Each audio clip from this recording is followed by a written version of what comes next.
thank you all for being here. I'm so excited to talk about the things that matter most to me in the world: art, Jesus, and racial justice. My context is that I actually born and raised Metro Detroit here. I just spent the last 7 years living in Nashville, Tennessee, where I worked in the music industry there. I went to Belmont University, majored in music business, did all this stuff. So I work as a producer, an audio engineer, songwriter, sometimes instrumentalist, usually when they can't find anybody else. And I can play the guitar, but I'm not gonna shred. So that's usually how I end up playing guitar for people. And I also am a filmmaker, so I spent the couple years after I graduated from college working on a feature-length documentary called Huan Dao, which is about a bicycle trip I took in Taiwan, where I biked the whole country. So I do filmmaking. I wrote that documentary and occasionally write poetry and essays that I sometimes find published and sometimes don't. That's kind of the work that I've done. In terms of what of my work has been within what I would think of as community development work, I usually point to my documentary, Huan Dao, which for me was really important Asian American identity formation. So if you are not new to the discussion of racial injustice within art, you will know that there's not a lot of representation for people of color, and particularly representation that is accurate, that is good, that speaks to people. And so being aware of this for the last 7 years, when the opportunity came across to tell my story in a way that hopefully would give other people words in many ways to tell their own stories, I decided to take that journey. So for me, because of the way that Asian American communities are often scattered, if you don't live in the West Coast or in New York, it's oftentimes really hard to find Asian American specific communities. You often find random Asian people in predominantly white churches, just kind of trying to do their thing. And and so for me, this development of community, while it's strained in geographical context, I found that a lot of people were able to resonate with the work that I did. And a lot of it has to do with some of the ideas that we're going to be exploring today. So, no justice, no peace. No justice, no beauty. For me, when I think about justice, when I think about peace, when I think about beauty, it always comes back to Jesus for me. And that's where I orient myself, that's where I start. And obviously, that's what even the people have been saying on the main stage, right? How do we find resilience? How do we find love? How do we find the strength to go on? And it's in Jesus. And as I have looked at the figure of Jesus and kept asking questions of, what does justice look like in the life of Jesus? What does peace look like in the life of Jesus? And what does beauty look like redefined by the life of Jesus? So we're going to look at this piece of scripture, which is one of my favorites. Who has believed our report? And to whom has the arm of the Lord been revealed? For he shall grow up before him as a tender plant, and as a root out of dry ground. He has no form or comeliness, and when we see him, there is no beauty that we should desire him. He is despised and rejected by men, a man of sorrows, acquainted with grief. And we hid, as it were, our faces from him. He was despised, and we did not esteem him. Isaiah 53, 1 through 3. So that brings us to our first question. What makes Jesus beautiful? If we look at the verse that we just read, it said that his appearance didn't make him beautiful. His life didn't make him beautiful by any standards of the world. So we have presented here two different ideas about what beauty is. One is a very obvious sense of physical beauty, symmetry, features that are attractive, right? A life that's attractive. If we look at our society, beauty is more important than ever. Attractiveness, as Janet Mock likes to say, pretty is a privilege. And less because of this ability to overexpose, we have the ability to, in many ways, connect with the mundane. So, what do you think makes Jesus beautiful? What speaks to you about Jesus? Yeah. Character. His character. What about Jesus do you find beautiful? His compassion. Jesus' compassion. I think he's also the beautician. He brings beauty to our world. Jesus is the beautician. He brings beauty to the world. He is the best stylist. And that. Like the word is just his desire. What is attractive to Jesus is Jesus' desire for you.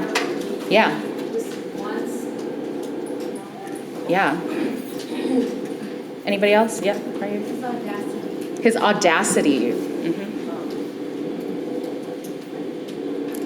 Right? I think it's accessibility. Accessibility, because he's not super good looking and intimidating. I think just because he's available for all, like he goes everywhere. Jesus is available for all. So that's actually such an interesting point, because in our society, the more elusive and exclusive you are, the more attractive you are, right? But that's something in Jesus we see flipped. The fact that he is accessible to everybody in many ways makes him more beautiful. So we see this in our world all the time. God made man in his image, and then man made God in his.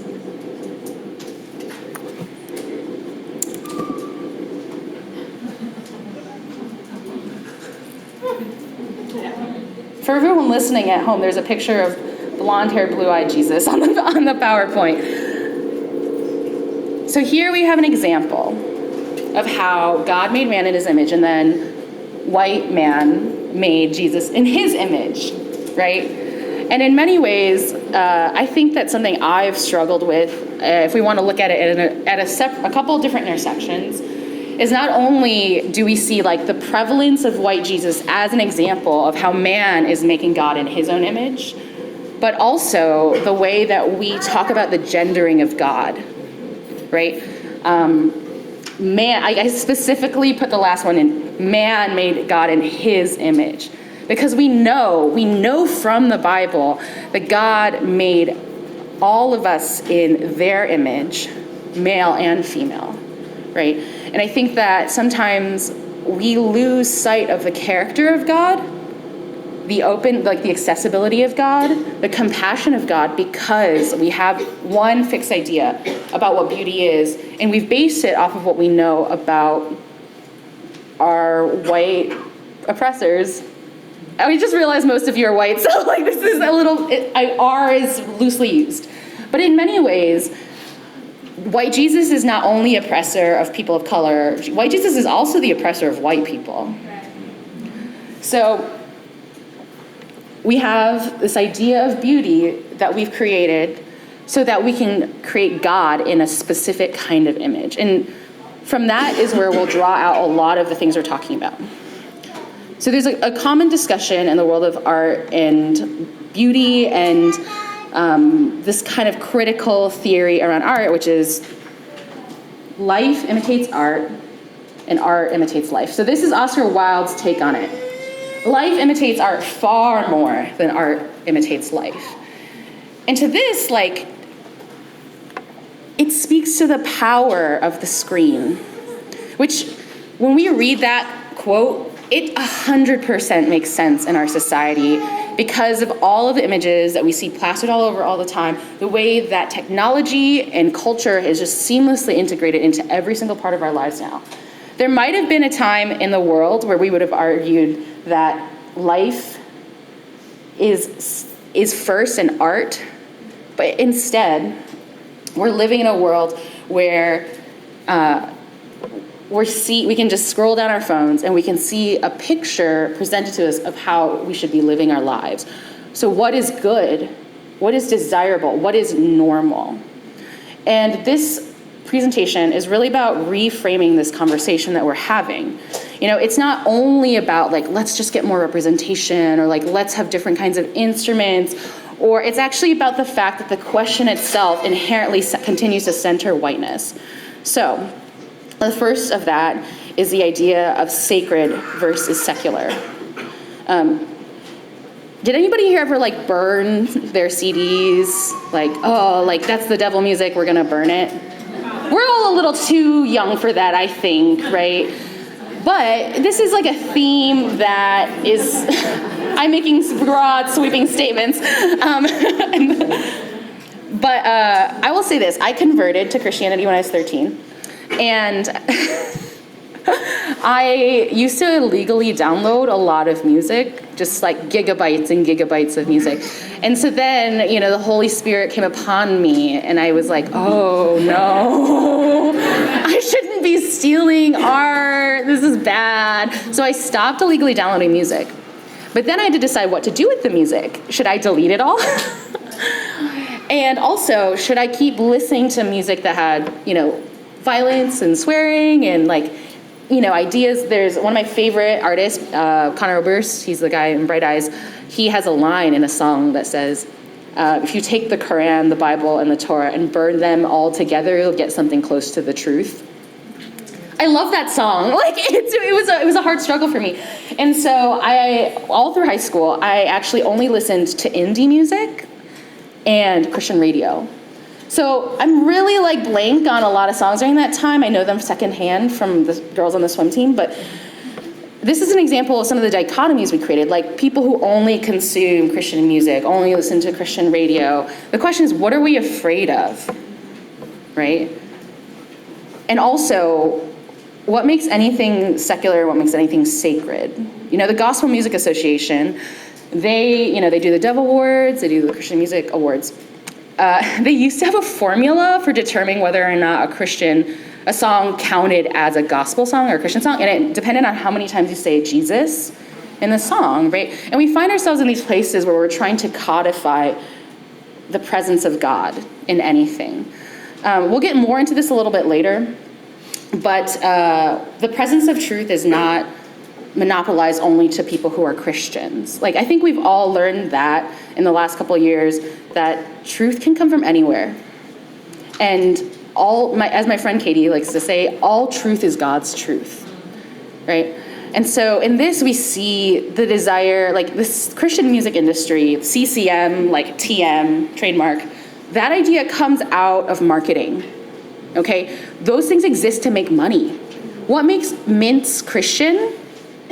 Believe me, I bought those mints, okay? I was a phase. But like, what makes mints Christian? That we have them in Jesus fishes? Like, does a Christian person have to make them? If we use sweatshop labor in like another place, are those still Christian mints even though they have Bible verses on the tins? These are very fuzzy questions for ourselves, but the answer is not what makes something sacred or secular. The question is, who's profiting off of deciding what is sacred and what is secular? Who holds the power? And this is something we're gonna keep going over and over again. The next thing is high art versus pop culture. So you have the idea that certain kinds of art are real art and other kinds of art are like pop art, and something makes them less real. So, if you were thinking what's like high art, what's real art, what are some things that come to mind for people in the crowd? Which one is that? Is that high art or pop art? What are some examples of high art? It's a lot easier to like because it's more codified. There's a canon. I would say like Mozart and Shakespeare. The orchestra, the theater. Yes, those are high art. The things that we see, the art we see hanging in museums, right? That's like real art. And I am obviously using air quotes here because part of this separation is that it is related to classism. It's related to elitism and the question of who's making the art, who's sanctioning the art. Is it art only for the elites, or is it art for the people? And oftentimes art for the people is what's seen as not real because it's not exclusive. Because, like we were talking about, there's the idea of exclusivity, which makes it more important. In Jesus, we see that that's flipped. We see that accessibility is a beauty instead of a a like obvious detriment to the integrity of a work. Like just because a lot of people like it doesn't, like some people act like because a lot of people like it, it's good. And also some people act like if a lot of people like it, it must be bad, because that then implies that the majority of people have bad taste. So, and then this is a conversation we see a lot in the church is modern versus traditional, especially in like worship style, right? So there's like multiple layers of it, because like obviously Mozart is something somebody would consider high art, but they would also consider it like traditional. But there's lots of art that is traditional, but if you really look back in the history, like Shakespeare, people are like, oh, Shakespeare, these thous, so fancy. You know, commoners went to see Shakespeare back in the day. Or look at something more recent. Look at the, like jazz. It seems like only like old rich white people listen to jazz now, but like jazz started in New Orleans and it was played in dirty, gritty clubs, right? And so a lot of times you see a whitewashing of history that something that was pop culture after time went on is now seen as high art. During those times, they would have been like, look at the like jazz, look at the blues. Those are things that might be considered traditional now. However, during their time, they were very different than what was going on in the decisions that were being made about what art is real, what art is not real, what art is good, what art is bad, all these sorts of things. So, I have a story, because living in Nashville, there's a lot of artists, there's a lot of Christian people, and I hang out in like the art and theology world. I've heard a lot of speakers, great guys, heads of like departments of big seminaries and divinity schools talk, and I was hearing one guy speak, you know, like he's like Cambridge, St. Andrews, Duke Divinity guy, right? And his entire weekend of workshops and like plenary like sessions about like finding order. Like it's interesting because white people tend to talk about order and the same thing as beauty a lot of the time. But like look at the music theory in Bach. It's so perfect. Therefore, the song is so beautifully perfect. And so it's like all European Western music. And he does like a question thing, and I said, hey, I've noticed you've only talked about European classical music. What about everything else? You know, isn't that part of the kingdom? Isn't that part of like the gifts that God has given us? Isn't that part of like the way we see beauty in the world? And he was like, yeah, it is. Moving on. He had nothing, he knew examples. I mean, this is a man classically trained, so obviously that's what he knows best. But all those old dead white guys, like nobody really listens to them anymore. And they're relevant because history is important and the musical canon is, and we wouldn't have what we have without history. But sometimes I feel like we hold up these classical beacons more so because we want to preserve our own sense of order as opposed to what I think of as resonance. It's like what actually resonates in the human soul, right? Like Mozart, like let's just take Mozart as an example. He wrote this opera called The Magic Flute. And it was bizarre, and it was fantastical, and there were like there's a magical flute, and like horses, and you know, all these sorts of things. It was not a serious opera. And nobody took it serious at the time. They're like, Mozart, he's such a talented guy. Why is he wasting his time writing a silly like opera for children? Now we look at it, it's like a classic. But there is even this tension for artists in our society to make like what is like considered the art they put in museums versus the art they have now. So let's go back. Who holds power? Ultimately, whether something is good or bad, something is traditional, acceptable, or modern and unacceptable, an affront to the order of beauty, something is pop art or it's high art or sacred or secular, it comes down to who holds the power, who gets to make these decisions. And that's the problem with the way that we structure this debate, right? It's not so much that we should say, oh, the debate doesn't really matter because like all art is basically sacred and secular, or all art is pop art and high art, or whatever we want to talk about. The real question is, we give power to these people, and some of them have held power, right? We have critics, and it's great to have people who are educated, who know the history of things, but they don't get to define what it is anymore. They don't get to define how we interact with all this stuff. And if you, like, for instance, I like I said, I mostly do music, but an example that I love about, even within Western canon, critiquing the Western canon, is the Impressionists. Everyone pretty much loves the Impressionists now. It's so accessible. Like, you're like, oh, Starry Night, right? Or like Van Gogh, like Monet, water lilies, Degas, all this stuff. People hated it back then because there was a standard of beauty. This is how you paint. This is how you make things look good and accurate. And this is what good painters do. They spend their entire lives training in art schools to do. And in the Impressionist movement, we saw this idea that you can actually get to the truth through a fuzzier impressionistic approach than you can through very exact, like what people consider lifelike paintings.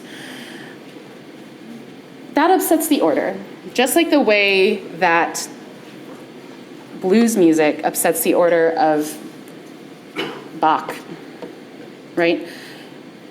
But who gets to decide what belongs in the club, and who gets to decide what belongs in Carnegie Hall? And until something becomes acceptable to gatekeepers, it's always going to be relegated to where it isn't.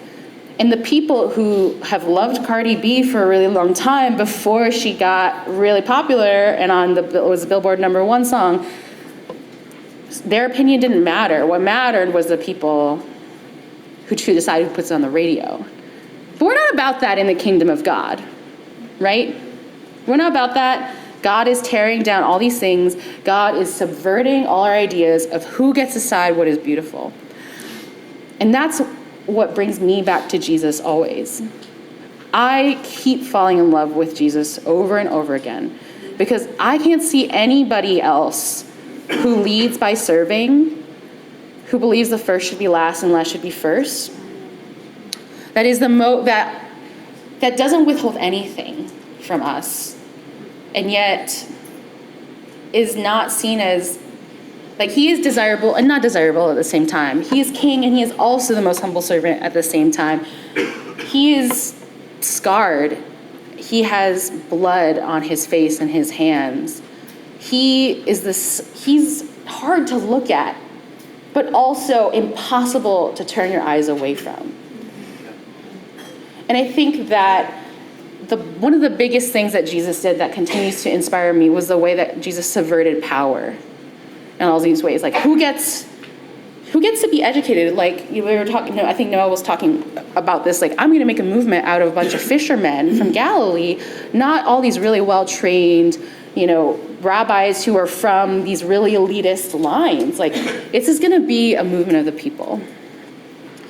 And so I'm so tired of the conversation being the question itself, but the answer, the thing I keep pushing back is who's asking the question that's making us make decisions like this. Something I want to kind of touch on is this idea that music or art is trivial. Sometimes they're like, it's dangerous. This rock music, it's going to corrupt our children. Rap music, just substitute whatever like the controversial thing of the day is.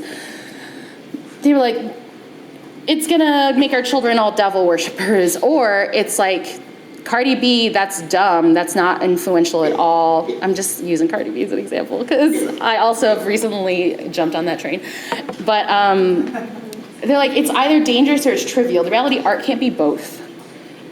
Art, I think, is a thing that actually outlasts so much more. And so here we have a quote, Martin Luther, famous dude, 95 Theses, 500-year anniversary coming up, Reformation, all this stuff, right? This is a quote from one of his contemporaries that said, Luther's songs, actually hymns, have damned more souls than all his books and speeches. That was one of his critics. And so the story behind this is that before the Protestant Reformation, within the Catholic Church, they have what some people like to call the 1,000 year of silence, which is where singing was only reserved to priests. not for lay people, right? And the part of it was they were so afraid that the normal people would like misread the word and then like accidentally blaspheme God. They're like, and also nobody could read, right? So only priests get to sing. Whew. We take it for granted that we get to sing and we get to worship God together. And it's worth, like, to me, there's no question, it's worth accidentally making a mistake and saying the wrong thing, that we get to join in to get that together. In this example, we see the intersections of privilege lined out. Who gets to access art, who gets to sing it, who gets to decide who listens? Only elite priests, who are only men. They're the only people who are educated, who are allowed. I mean, there's nuns, right? But like, in general, throughout history, men are the people who've been chosen to be taught how to read and write. Now, that's not to say there was no music during the Middle Ages. There's music in the streets. There's those songs. But to me, like, this represents something so core to my fundamental belief, is that music, art, should not only be reserved for people who are good at it. It's a spiritual discipline. And it was St. Augustine who said, "He who sings prays twice." And so it comes back to us. Life imitates art far more than art imitates life. Art gives us a picture of what our lives could look like. Who could I be? What can I do? What could I be capable of? People talk about role models that way, right? Like, oh, everyone needs role models so that they can have an idea of what they would want to go for. In this, art is deeply justice-oriented and deeply political. Is anyone here familiar with the phrase, "the personal is political"? Awesome. So this is a really like old school feminist teaching, that because during the second wave feminist movement, people were like, why do you care about jobs? Why do you care about, like, you know, the wage gap? Why do you care about health care? These are all personal things. These are not political issues. That was a way of dismissing women who were talking about these things. And it's like, why do you have to make it political? The reality is, everything is political. If personal is political, then all art is political. Sometimes we tend to think of certain artists as being activists, like Chance the Rapper, or like Beyonce, and we think of someone as like Taylor Swift as like not being political at all. The reality is that the question isn't why is Chance so political, or why is MIA so political, why are these artists so political, why is it Audrey Assad so political? The answer is, that the question behind the question is, what are the politics of the artists that we think of as normal? And so Taylor Swift is a great example, right? She does not talk about politics. We're like Lady Gaga, Katy Perry, they're all out there doing political work now. And Taylor Swift is pretty silent. And, you know, those who have chosen neutrality have chosen the side of the oppressor, like we hear that all the time. But there's a standard of normalcy. So like, for instance, she's gotten a lot of criticism for some of her music videos. There's this one that she shot in Africa that is just straight out of Africa, if you've ever seen that movie. And it's these beautiful white movie stars in this like romance of like, oh, this is an affair, but we love each other and we're so enraptured in this. They shot Africa with no black people, right? And it goes back to this idea, these white ideas of what goodness, what beauty, what a good story is, what a dramatically awesome relationship, like romantic like story is. And it reinforces tropes and ideas that we already have, right? So sometimes we don't think of art as being political simply because it's a reproduction of everything that's already we've seen for the last couple hundred years. But everything either adds to what we already have oriented to, or it confronts it. And that's one thing that I really want to push back at, because I get those questions all the time about my work, like, you know, why did you choose to like care so much about Asian American issues? And it's like, hi, white director, why did you decide to care so much about white American issues? right? Or it happens in music all the time. Carrie Brownstein, who many know from Portlandia, she was in this awesome Riot Girl band named Slater-Kinney. And they always would get this question of like, how does it feel to be a female musician in punk music, when rock is so male dominated? And she always avoids answering that question. And she's like, I don't know anything else besides what it feels like to be me. I don't know what it feels like to not be a woman making music. And every time people ask her that question, she always responds with why are you asking me this question? Do you ask men these questions? You should ask them how they feel about being a man and making music. So this comes back, there's a lot of creators in the room. But what I really want to see from especially from male artists, is to ask questions of how am I representing my culture, my beliefs, my political orientation within my work? And you're like, well, it's not political, I'm just writing a love song. And you're like, that's deeply political. What we fall in love with, what we imagine. Is anybody here familiar with the manic pixie dream girl trope? Show of hands, who's heard okay. Manic Pixie Dream Girl, like any character Zooey Deschanel has ever played, pretty much. Or like that girl in Elizabethtown. It's this idea of like a girl who's whimsical and she challenges this really depressed male artist creator. I mean, literally the trope goes back to Dante. Dante had Beatrice, right? These are not 20, 30 years old. These are tropes that go back. James Joyce, he had his character too within his book. We have all these depressed men who choose women. This woman, she's my inspiration, she's my muse.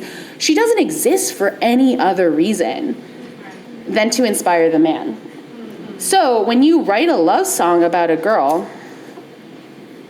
what do you love about her? Do you actually love her, or do you love the idea of her? And that's a problem we all have with people in our lives constantly, is that we're so in love with the idea of who they're supposed to be based on the stories that we've been told, the images we've been given, that we oftentimes miss the reality of the person uniquely made in the image of God before us, right? So earlier I kind of commented on how there's really sacred and secular doesn't really exist. So this goes back to two doctrines or ideas, theological concepts we're just going to briefly touch on. So general revelation is the idea that in the world, walking through it, people can see the evidence of God. People are able to identify truth within themselves. I like to think of it as, Namaste, it says the God in me or the light in me acknowledges the God or the light in you. I believe every person's made in the image of God, and that's the light, the truth of God is within them. And even if they are not open or in touch with the Holy Spirit, that there's still something fundamentally sewn into the sinew of their bones that knows the truth when they see it. This also comes hand in hand with common grace, right? We as Christians have access to a special bounty of grace, an unquenchable fountain of grace, but other people also have it too. And this is something that the whole sacred secular debate depends upon, the idea that truth is capitalized and only monopolized by Christians, and also that grace is too, that other non-Christian people can't do good. So this is so obvious in art because sometimes back then when I didn't let myself listen to any mainstream music, I still listened to it because there was just truth in there that I couldn't find anywhere else. The flip side of this, that non-Christian people have truth and grace, is also that Christians are not infallible. Sometimes we act that person, they believe the same theological things as me, therefore I trust them, I feel safe around them, and I don't need to question or filter what they're saying. That kind of mindset has led us to where we are today, in our culture, in our country, in our politics. We have to push back at that, right? Just because we can see God in another person doesn't mean that we have to make God in their image, right? So we're going to do a couple things here. Oh, I should read this verse because I love the Bible. Okay. For the wrath of God is revealed from heaven against all ungodliness and unrighteousness of men who suppress the truth in unrighteousness, because what may be known of God is manifest in them, for God has shown it to them. General revelation. God, even people can see. People, non-Christian friends that I have, they can see there's a lot of things wrong in the world today. They do not need the Holy Spirit to show them that there are things that are wrong. They get it. But they also don't always know where to go with it. People can sense that there's something wrong, but they don't have a vision of what it could be. And in many ways, we're all just trying to catch up to what God's vision for remaking the world could be. For since the creation of the world, his invisible attributes are clearly seen, being understood by the things that are made, even his eternal power and Godhead, so that they are without excuse. Revelation, corruption, all hand in hand. We all walk in this together. So, behold, I make all things new. We're going to look at, the next slide is a Bible verse, and we're going to discuss that a little bit, about how do we think that beauty has been corrupted by white supremacy and misogyny, and also these sins. All right. Song of Solomon. I am dark, but lovely. O daughters of Jerusalem, like the tents of Kedar, like the curtains of Solomon, do not look upon me because I am dark, because the sun has tanned me. My mother's sons were angry with me, and they made me the keeper of the vineyards. But my own vineyards I have not kept.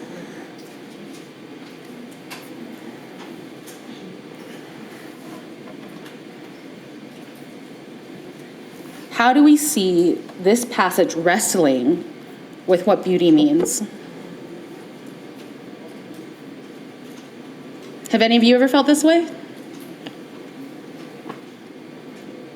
Yep. From how I see it, it's talking about someone who is in the toil, who's working all the time. So therefore, the dark skin is a symbol of being there.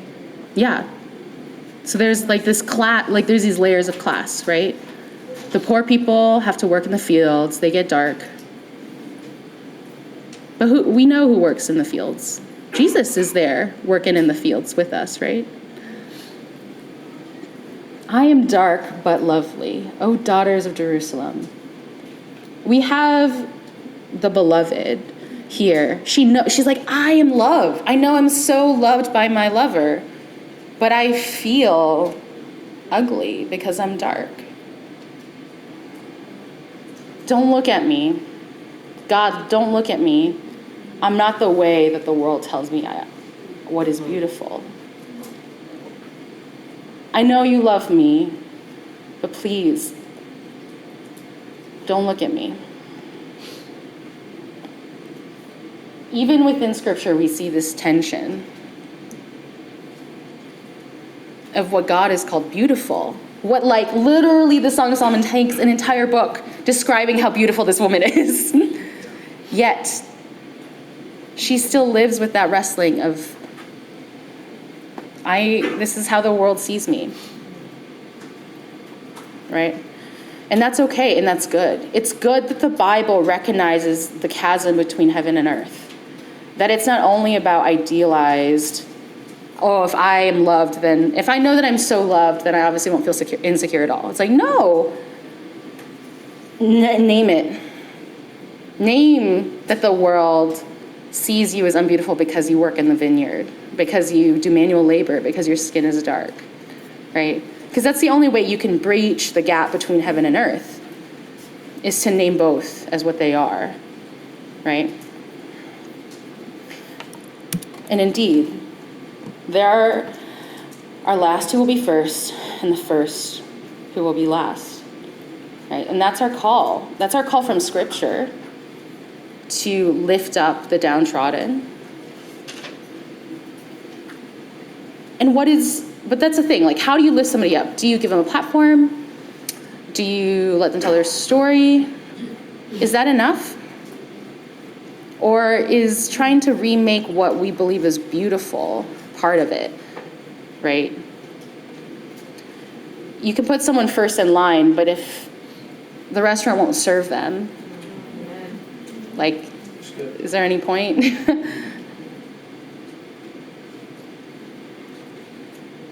Ultimately, beauty is our calling from our glory that is to come. And we will continue to label and work and strive towards whatever kingdom it is that we have been taught to envision, right? So like the white nationalists that are all over the news, they have a vision of the kingdom of God that they think is beautiful, that they think is good, right? And in many ways, we all have that vision of what we think the kingdom of God is going to be, but it's not complete in our own finiteness. It needs to continue to be reshaped, reborn, made renewed, to reimagine beauty. Which brings me back to white Jesus. So what does white Jesus think is beautiful?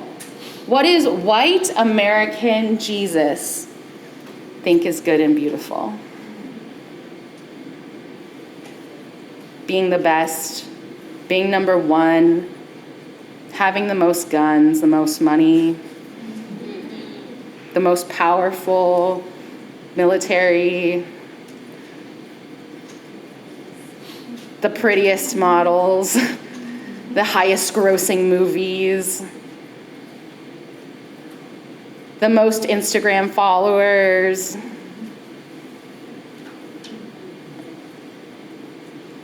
And man made God in his image. So even the way, like, I think historical Jesus is actually one of the few antidotes that you can have. Because if we kind of like dream up who Jesus was in our own hearts, then our hearts would probably lead us astray to something like white Jesus, whatever our version of white Jesus is.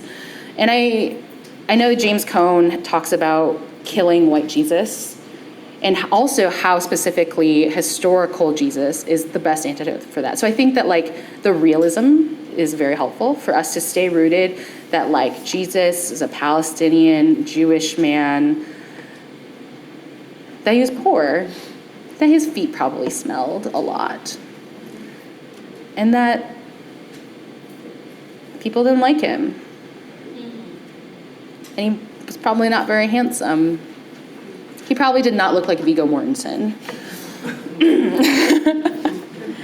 And so learning to see the face of Jesus in the people who are undesirable to us on earth is that way of connecting and pushing back at all the presuppositions that we have that if Jesus walked down the street today, we would also care about him.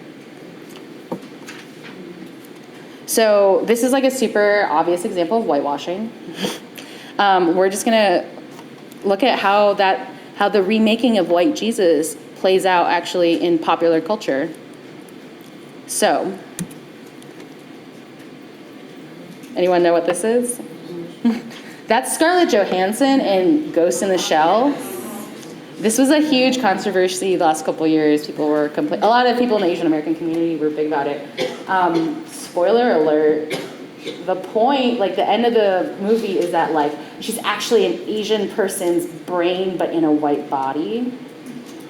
That says a lot about idealized forms, right? And about the idea that like, oh, you can still be like Asian inside, but like ultimately you would be best if you were white on the outside. And that's kind of sometimes the way we try and make Jesus. I don't really want to like sit on this one super long, but like props. Like these are just this one, that one came up last year too. These all play into caricatures of who people of color are, who women of color are, a lot of the time specifically in those compromised spaces as property, to be reduced to these stereotypes, these ideas. But not only that, the sidekick kind of phenomenon, the token in like minority person. And so I just want to use a couple tools. Some of you might be familiar with this if you are up on your critical media studies. But the Bechdel test, who here has heard of the Bechdel test? Great. So it's really simple. 1, the movie has to have at least 2 women in it. 2, that talk to each other. 3, about something besides a man. So like this is kind of like, oh, this is just like a silly piece of like feminist critical theory. No, think about what does it mean in terms of a liturgical theological statement. It means that women only exist to serve male protagonists. It means that the spiritual development, the journey, the discipleship of men is what's ultimate, and that women's spiritual development and discipleship, their love and knowledge of Jesus Christ, is secondary. And look at the story of Mary and Martha, right? Like, one way to look at it is that Martha is living the life she's been told to live, that she's cooking all this food so that all the men can sit and listen to Jesus speak. And Mary is totally subverting that and saying, like, no, like, I actually deserve to sit at the feet of Jesus just as much as all these men. And I think that oftentimes within our spiritual context, whether, like, it happens a lot in local churches because women tend to run everything and men tend to be most visible and have the most to say in the microphones. So a lot of times a woman's spiritual development is secondary to, like, her being able to help her husband do his job, or her teaching children. Like, what's the point of educating women, they say.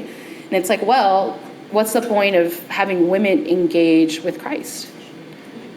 There's a tool that is derivative of the Bechdel test, which, who here is a fan of Ava DuVernay? I am. I'm a huge fan. She came up with this. She said, what if, like, we take the Bechdel test and then we apply it to people of color?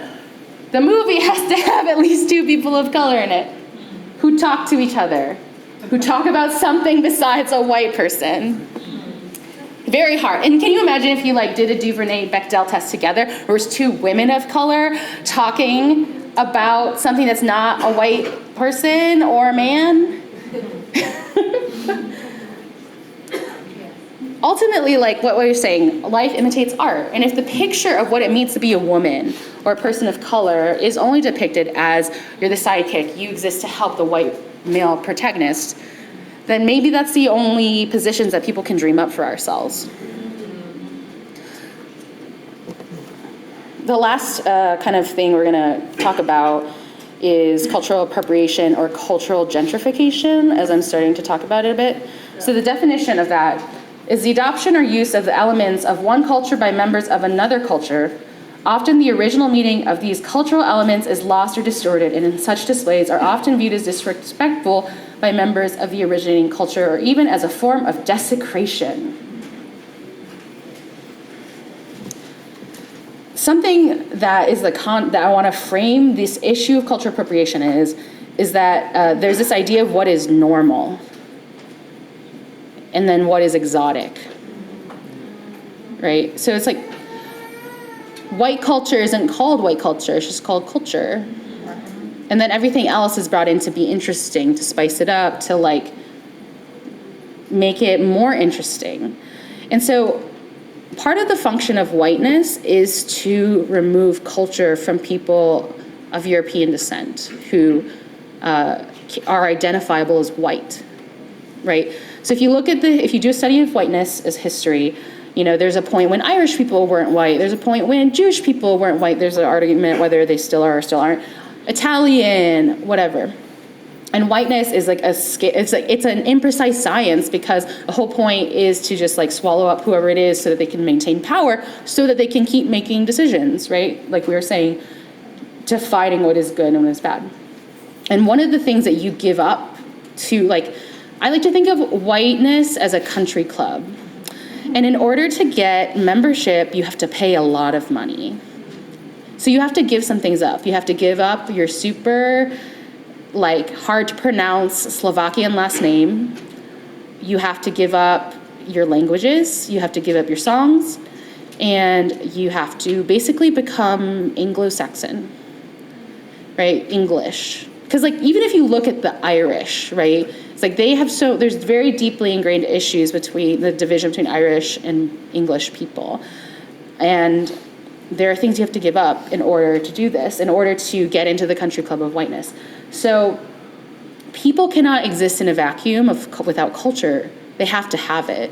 And so sometimes I think a lot of my white friends they feel like they don't have culture and they want to identify with something. And so, like, the most natural thing to do, I was a lifeguard a long time ago, and when people are drowning, they like grab onto you and pull you down with them, right? Because it's just like, and I think of cultural appropriation as like a person who doesn't know how to swim, just grabbing on a whole and just sinking everything down. It really have to decenter whiteness from these things. It is a gaping hole that you will never fill.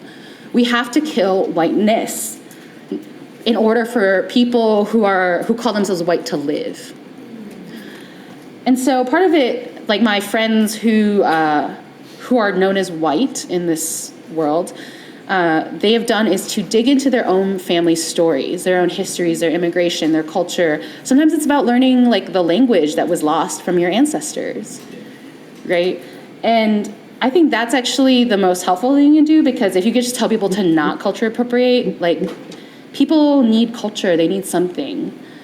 And not only that, in some ways, because of the mainstreaming of white European culture, for a lot of us, it is our culture. So I'm Asian American, my family's from Taiwan, and I identify with American pop culture.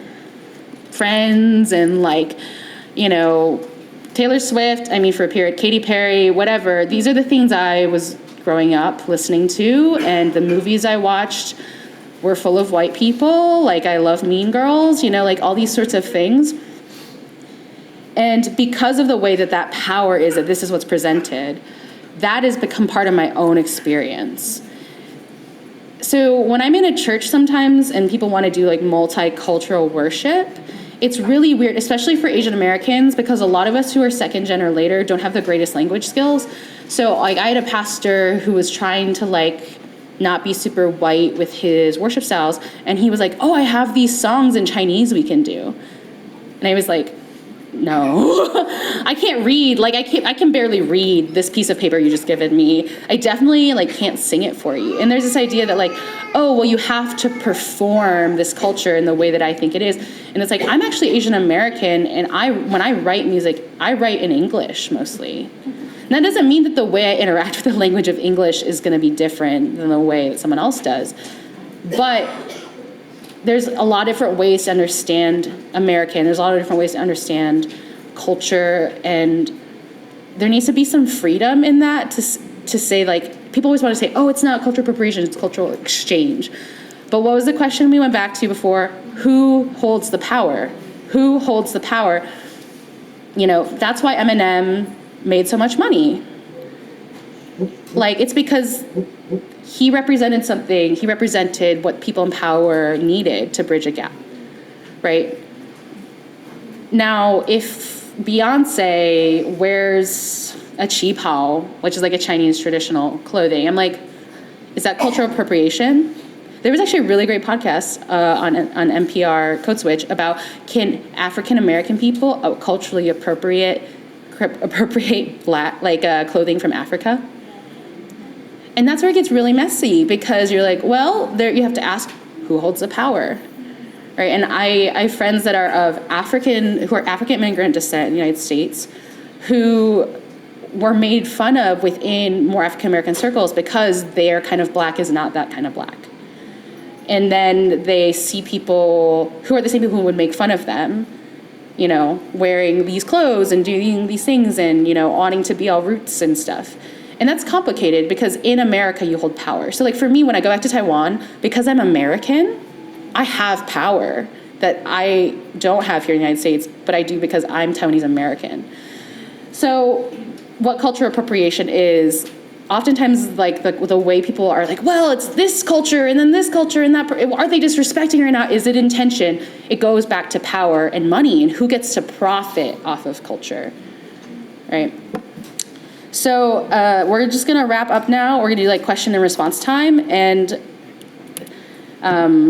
these are the questions I have to kind of stir the pot, is like, what art has moved and inspired you in the last year to reimagine what beauty looks like in the kingdom of God? What art has inspired you to understand Jesus better, or what in Jesus has helped you to understand, engage with beauty and art in the world today? And what lessons have you learned from that? So, I know I just sprang a lot on you, but if anything comes to mind. Yeah. It's kind of a question brewing. There's a great photographer who reversed the roles in images. I don't know if anyone's seen it, but it was basically kind of calling out the fact that everything that's not labeled is white culture. And so it was a little girl, a little white girl looking at like a wall of Barbie dolls that none looked like her. And then it was a group of Asian women getting their nails done by all white people. And that's a really powerful image because whiteness, like as white people, we don't have to think about race ever until it's called out in front of us, until something happens that makes us have to think about it. Whereas I think our call as Christians, we have to lean into that because, especially as white people, we're the ones that have the power that can help shift the conversation and raise the voices of POCs or people of color. And so I think about so I guess kind of where my question is one of the things that I've been trying to do is how do you see yourself in our church? And I think it's important that the images we see, the things that we hear reflect something about us. Maybe not all of who we are, because I think in any community to represent everyone, you're not going to be able to represent everyone fully to represent everybody. But how to find that balance between, I don't want to culturally appropriate, but I want people to be able to see images of themselves because God is everything, God is everyone. And so how do you, where is that line of being able to hang multicultural art so that when you walk in a space, you see something that reflects yourself? Or I think about something we did this year is we have make your own name tags. And so you can write your gender pronouns if that's something, we ask everyone to write their gender pronouns so that the fabric of our organization has built into it. So it's not when someone who does not look like us or does not fit the status quo comes, it's not now we respond. It's more proactive, trying to figure out how to kind of build a community that's centered around everyone. But now I'm okay, so the first thing is standard practice has been in the last couple of years to center the most marginalized because you can't actually center everyone and everything. I think that's one hard thing to say is because we want to include everybody, but we have a picture in the gospel of how it's not actually that Jesus abolishes the queue, right? It's the first will be last and the last will be first. And Christina Cleveland has a great blog post about this that I would recommend. It talks about how the order of things. But your bigger question was, how do you see yourself in the church? Mm-hmm. And is that a question for me or is that a question for all of us to think about? Is that a question you want me to answer for my case? Or are you just talking about in general for everybody thinking about how they belong in the church? I guess it's more in general of how do we create a space where people can voice how they see themselves in the church and how do we respond in a way that's not culturally appropriating? Yes, okay, so the cultural appropriation question, I think it's important for people of color to be able to define for themselves what their blankness means, what my Asianness, what my Taiwanese-ness means for me. Like I just mentioned about the whole African clothing, black people thing, is there's so many different ways to be black. Mm-hmm. There's so many different ways to be Asian. There's so many ways to be Taiwanese, Native, whatever. And I think what happens a lot, especially with stereotyping, cultural appropriation, it's when white people get to decide for people of color what being a person of color means to them. Mm-hmm. So again, it's a question of power. Who gets to decide what it means? That's why people used to say to me, you're basically white. They would say that to me because I was really good at assimilating. It's and then sometimes be but you're Asian, you speak Chinese. And I was I don't speak Chinese to you, obviously. But people have ideas, usually the stereotypes that we've, that's why the caricatures, that's why the brown face, the yellow face, it's white people deciding what it means to be brown or black or Asian or Native, whatever it is, right? And it's about giving the power back to people to show there's lots of different ways to be different kinds of people. There's nerdy black kids, right, too. That was a big theme in the last couple of years, the media is nerdy black kids and awkward black girl, all that stuff, insecure. Whereas or Moonlight, right, there's this idea of a really hard, drug dealer dude, and this idea of what black pain looks like. Moonlight really subverts that, and it's by black people talking about what their blackness means to them, their queerness means to them, right, as opposed to somebody else putting something else upon you, right? Does that answer your question? I teach youth. I'm just gonna give you the mic. I'm gonna start trying to hand out the mic. Sure. So I'm an arts director at a small nonprofit. I teach youth, and so based off of that question, coming from somebody who is white, but yet highly respects my kids' backgrounds and wants to encourage these things in their art, in their lives, we see a lot where they'll come in and they won't even pronounce their names the way that they are actually pronounced.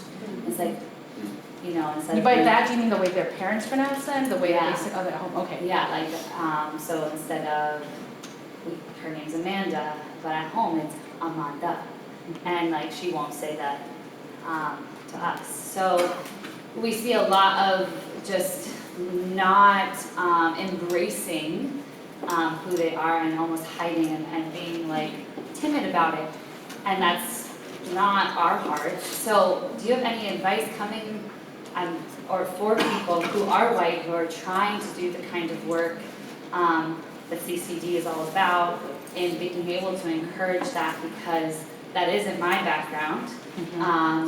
So being a teacher of that, it might not be my forte, but at the same time I want to build that up in them.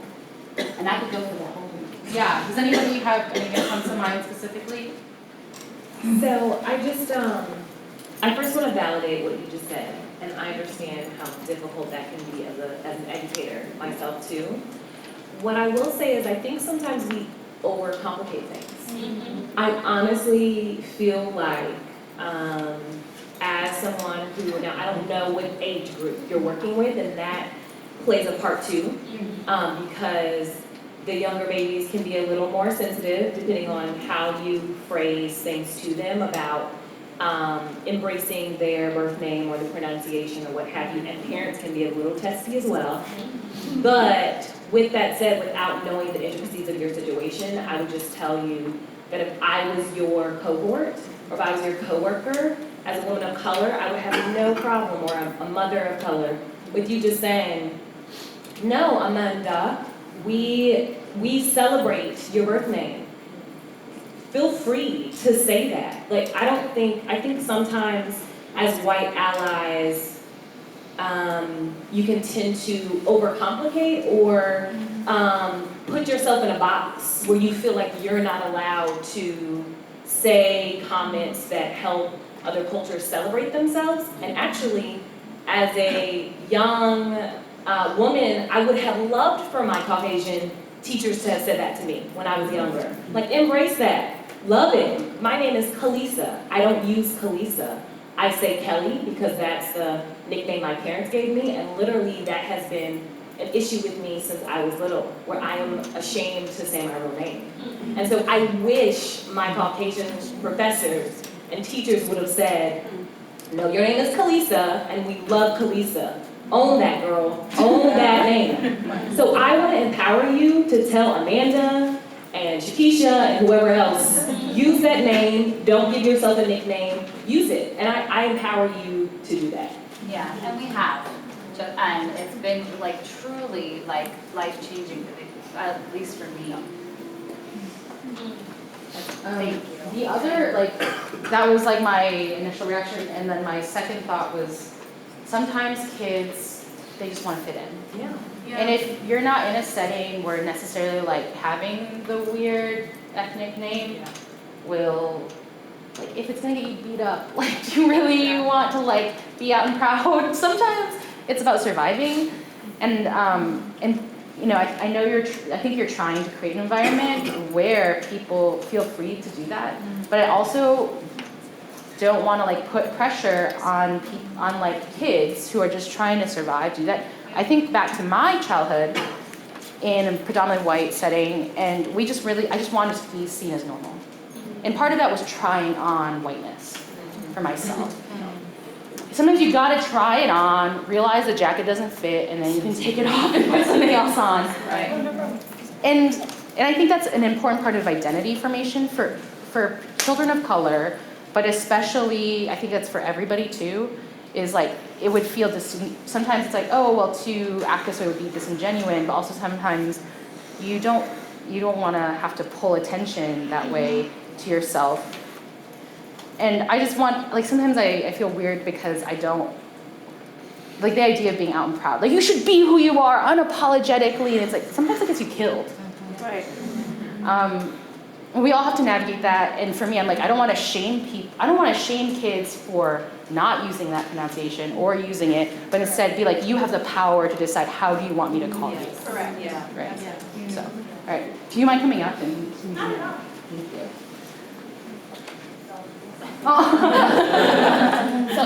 So my name is Jalith, and I had a lot of trouble with people pronouncing my name when I was growing up.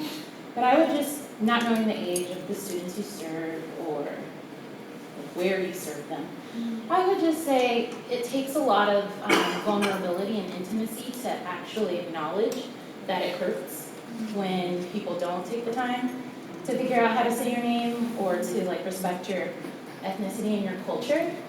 And so I would probably like focus more on creating the safe space and cultivating the relationship, because with that will come the trust, which is like the foundation of someone being vulnerable enough to say, oh, actually, this is how you say my name. Like I have people, I'm 30 and a half in 5 days. I have people who still say my name wrong, but like we're not in a place where I feel like I have enough emotional capacity to navigate that, because as a growing up, like I grew up in Brooklyn in a very homogenous neighborhood, and then I went to a boarding school that was super duper white, and I was just navigating all kinds of microaggressions that I didn't understand and trying to figure out how to not get in trouble for saying, oh, that was wrong.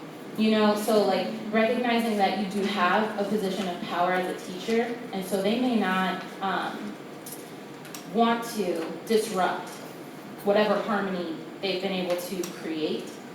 Because, and then that also might not be their focus, right? They may just be trying to, you know, Survive. fit in and survive, or like figure out how to do their 9 times tables, you know, like there's other things. So I would just maybe not focus on that aspect of it, because if you think about it, it's almost a little, I would say superficial, a little bit, just a little bit. Knowing that names are tied to cultures and ethnicities, only because like there's so much more to them than their name. And once you get to that like heart-to-heart communication with them, you probably won't even have to greet them, hey, what's up? You know, like, how are you feeling? How are you doing? I would just focus more on developing the relationship and creating the trust. Any other things anyone wants to bring to the table? So I guess in the spirit of this workshop, I have a poem by Shiah. Not necessarily speaking to your question of what you should, you know, say or do in that situation, but more for, I guess, those of us that are coming to terms, like trying to be comfortable in our skin and in our names. So here it is. I guess, guys, this is speaking to you too, but.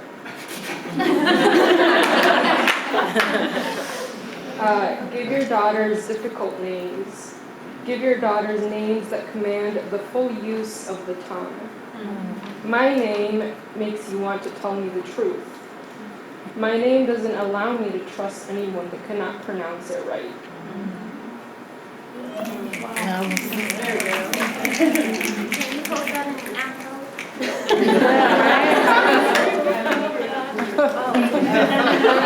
We're wrapping up. Okay. So that was just so encouraging from those who shared. I think the main question that I was hitting on is, as an art teacher, how do I encourage their art to be them? Like what you're talking about, white Jesus versus what might resonate with them, or how you had shared about making the space more culturally. As their teacher, I think sometimes I notice they just want to, and I teach first through 8th graders. But they're still searching for who they are, and sometimes they just want to please their teacher to get a grade. And I even noticed that, and we're at an after-school program. So are there any ways, knowing that that's what I was getting at, that it's not my culture, but how are ways that I can step in? I'm continuously immersing myself into things with them in their culture to try to understand. But what are ways to bring that and encourage that to come from them, that they will be artists the way from their own hearts, not just what their art teacher is maybe wanting from them. Yeah. So I think that's more where I was. Okay. I think I really love this conversation. I do want to acknowledge the time issue. So I think, are we out of time? We have 3 minutes. Great. To me, it really always just comes back to giving the power back to kids to make decisions. I volunteer with Southern Girls Rock and Roll Camp, which is a rock and roll camp for girls and gender non-conforming people. And we do lots of workshops, arts and activism, guitar, whatever people want to learn. And some of the questions we ask is what is the world that you want to imagine? What are the things that you've experienced you think that's wrong? How do you want to imagine that differently? And I remember last year the girls made a dream pizza, which was what are the things you want to see in the world? and not hacking it down before you kind of see where it grows into. And I think that that's part of it, is mostly you have at some point to learn how to function in the world. And I think that knowing what is the question the teacher wants me to answer is important, because that's how you get a good SAT score. But you also need to say just because that's the answer that they want doesn't mean that has to be the answer that you actually find is true. And I think that that's a fluency that people in general have to navigate in the world, is knowing that sometimes you have to say your name is Amanda. Sometimes you have to say your name is Kelly, but that doesn't mean that inside, that internalize that whatever pronunciation you have to make that your own. I can be real quick. Okay. I'll stand so everybody can hear me. Yeah. So to just speak to your question, what came to me first is identity. So these kids have an issue with identity, right? So the one thing you want to do and know as a Christian, right, is that God, He knit us together in our mother's womb. So He was in our face like this. So if you take a mirror, allow the kids to look at themselves in the mirror and paint themselves or draw themselves, an artist too. So if you allow them to do that, now there may be some challenges. Maybe they'll take a lighter colored brown, color crayon to do it. But then you're going to sit with them and minister to them through what the word says about who they are, and allow them to paint themselves, and then let them put their name to it, their full name, and let them understand who they are and what they look like in terms of their identity. So I just wanted to say. Thank you all so much. I just give it one hand.